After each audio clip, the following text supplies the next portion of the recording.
Hello, friends. Welcome back. This is Dave from the Wandering Soul. So the events in the past few days, they have made me kind of philosophical and introspective and contemplative. A lot of events, mostly negative, have taken place, obviously. And when I'm in that frame of mind, when it comes to music, I want to listen to Kishore Kumar, the one and only Kishore Kumar. There is nobody else like him when it comes to, you know, kind of comforting you, or that you want to listen to when you are in a philosophical and introspective mode, at least for me. So today we are going to check out probably my favorite song of his, Chingari Koi Bhadke, from the movie Amar Prem. I also believe it's Adi Burman's finest album in terms of his creative apex. Every song in this movie is a gem. So for those of you who already love this song, who already like this song, I hope you don't mind, or you would enjoy listening it and watching it with me once more. And for those of you who have not heard this song as much, or who have never heard this song before, I hope you like this song. So let's watch this beautiful song.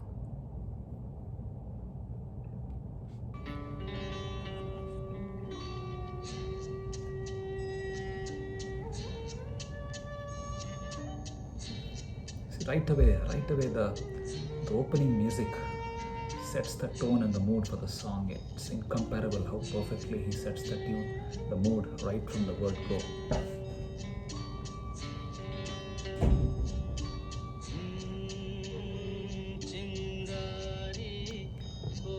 Who else has that kind of a voice? The reverb,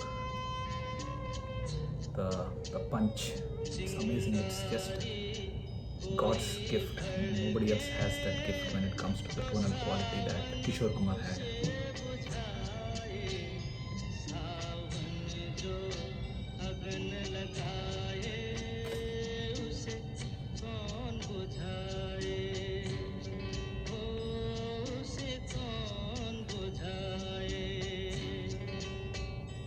पतझर जो बाग उजाड़े वो बाग बहार खिलाए जो बाग बहार में उजड़े उसे कौन खिलाए उसे कौन खिलाए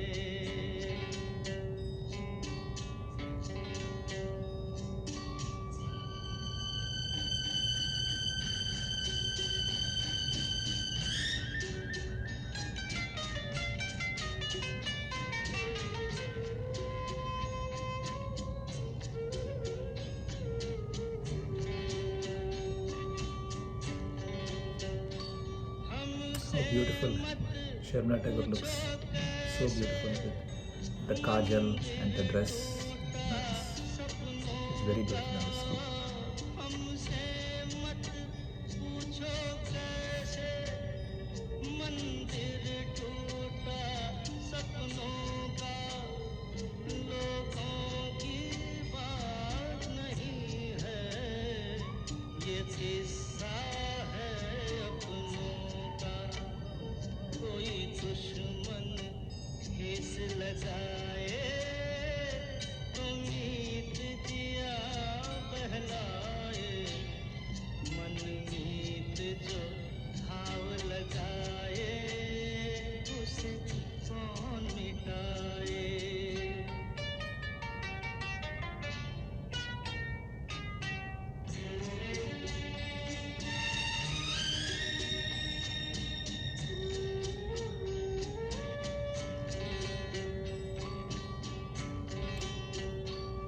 ना जाने क्या हो जाता जाने हम क्या कर जाते ना जाने क्या हो जाता जाने हम क्या कर जाते पीते हैं तो जिंदा है न पीते तो मर जाते दुनिया जो प्यासा रखे तो मदिरा प्यास बुझाए मदिरा जो प्यास लगाए उसे कौन बुझाए ओ बुझाए।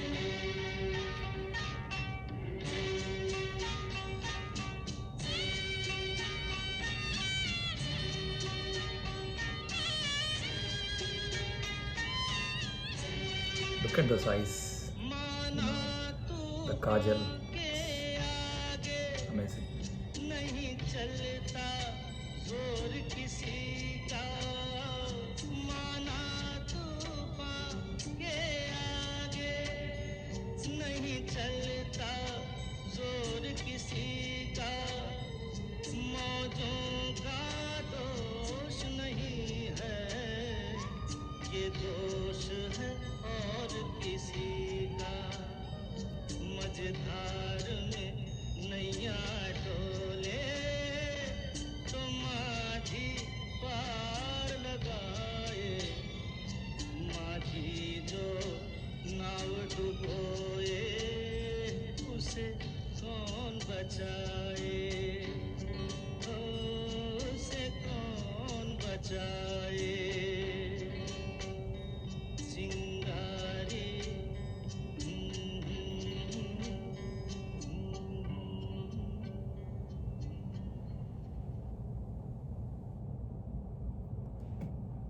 So firstly, about the picturization of the song, the song is like it's obviously picturized in a set, but I think they picturize it very well, because you get the feeling that somehow that they're on the river and they're under the bridge. And I think hats off to them. This was 50 years back, so it's very hard. They didn't have the green screen that we have today to create the special effects, and yet they created the environment beautifully, the way the boat is rocking and the bridge in the background, and like that they created the feeling of the boat like passing under the bridge. So awesomely well done. It suits the mood of the song perfectly. Now coming to the song itself, this is one song where everything fits in together perfectly. The orchestration, the lyrics, the singing, the picturization, everything is just out of this world. And hats off to Adi Burman for this composition, the way he has used the sounds in the orchestration. Some of the sound, like the way the flute was utilized. So the song is composed in the Rag Bhairavi. That's a very, very, very commonly used rag in Hindi film music. There are probably thousands of songs in the Rag Bhairavi.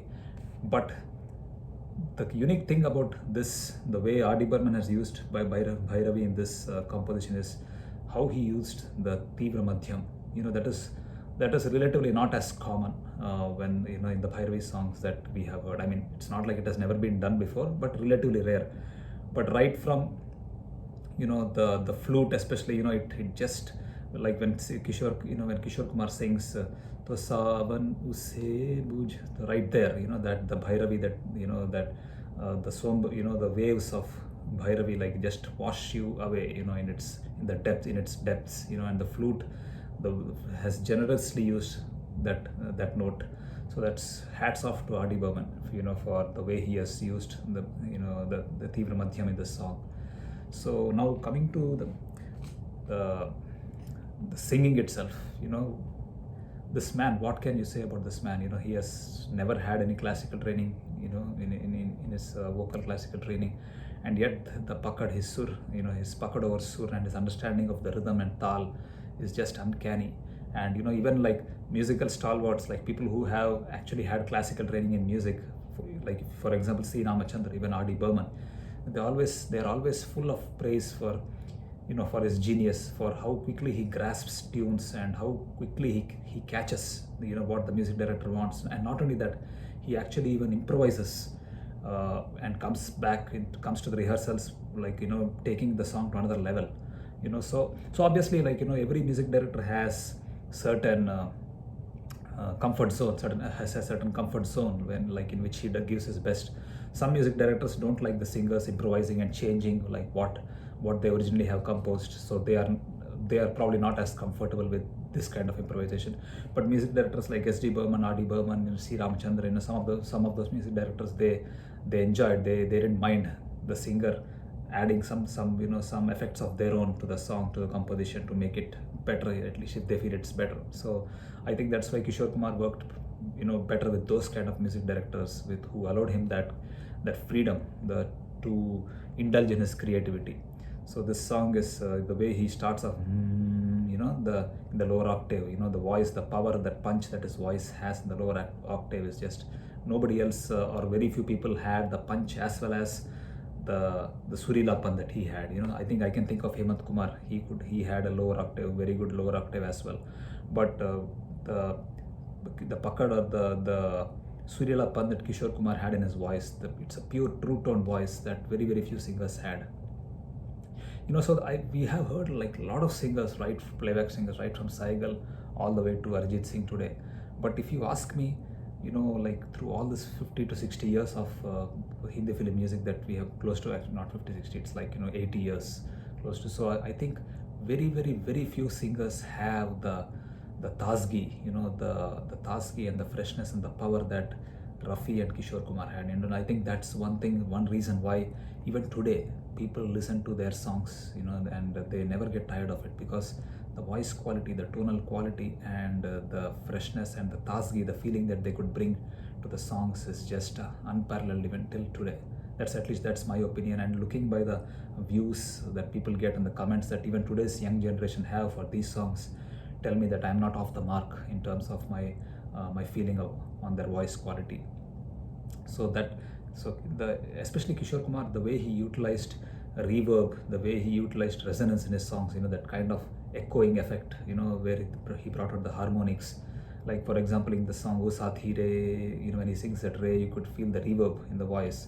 Or like, or even in the song in Golmaal, you know, that's a beautiful song, Aane Wala Pal, you know. So the way he utilized reverb, the way he created resonance in his oral cavity, you know, when he's singing, that's an art that needs to be learned, you know.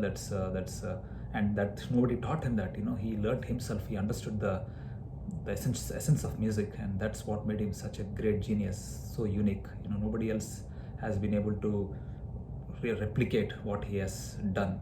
That's why if you see like very few even accomplished singers, they hesitate to sing his songs on the stage, you know, because they are not easy to replicate. You know, one would think that he did not have any classical training, so his songs are very straightforward and easy. But when you hear somebody else sing his songs, and then when you compare to the original version, there's a huge gap. Not only technically in terms of the way he was able to hold the note for a long time, and it also in the expression that he was able to bring out, you know, the way his Surilapan combined with his ability to mimic, his voice flexibility, and all the resonance and the reverb and the vibrato and tremolo effects that he could bring, all these things that he brought to the, you know, to the package that he brought, right? It's mind-boggling, you know, to think that he did not have any training in music. So, well, I hope you enjoyed this song. It's one of my favorite, probably my favorite song of Kishore Kumar. I never get tired of listening to it, no matter how many times I listen to this song. So for those of you who have not heard this song, I hope you enjoyed this song. I hope you like it. So if you liked my video, if you like the comments that I have provided, please do like and subscribe to my channel, and leave any comments, any feedback that you have on Kishore Kumar or on this song. Thank you so much. Bye.